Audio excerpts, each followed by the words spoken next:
So now we have one of the patient attendant with us. I need to share some insights about our services. So please. మా sister పేరు నాగలక్ష్మి. ఒక 1 month కింద శ్రీకర hospital RTC cross road లో treatment తీసుకుంది. ఆమెకు brain లో blood clots వచ్చాయి. ఆమెకు పక్షవాతం వచ్చి చెయ్యి కాలు పడిపోయింది. మాకు హాస్పిటల్ వాళ్ళు ట్రీట్మెంట్ ఇచ్చినాక 2 వారాలు ట్రీట్మెంట్ ఇచ్చినాక రీహాబిలిటేషన్ సెంటర్కి తీసుకెళ్ళమన్నారు. అక్కడ ఏంటంటే అన్ని వసతులు ఉంటాయని చెప్పారు.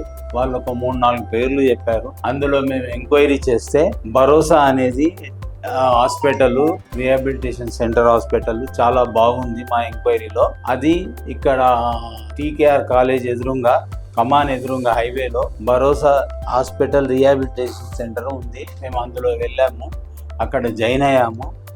ఏదైతే మేము ఊహించుకున్నామో దానికంటే ఎక్కువ మాకు అక్కడ సపోర్ట్ దొరికింది, ట్రీట్మెంట్ దొరికింది. మెయిన్ కారణం మేము రావడానికి కారణం కూడా అక్కడ డాక్టర్ ఉదయ్ కిరణ్ చాలా మాకు ఆయన ఏదైతే స్థాపించిండో దానికి తగ్గట్టే ఇది హాస్పిటల్ ఉంది. ఆయన మోటివేషన్ కానీ, ఆయన రెస్పాన్స్ కానీ, ఆయన చెప్పే విధానం ఏదైతే చెప్పాడో దానికి డబుల్లో ఉంది. ఇక్కడ స్టాఫ్ కూడా బాగున్నారు, ట్రీట్మెంట్ బాగుంది. ప్రతిదీ టైం ప్రకారంగా వాళ్ళు యాక్షన్ తీసుకుంటారు.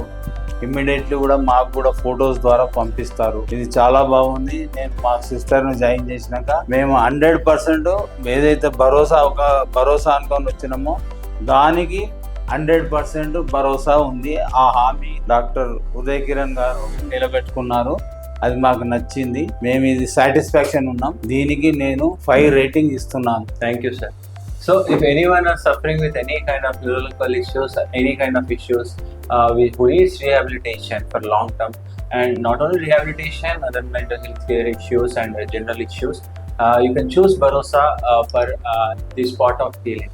Thank you so much.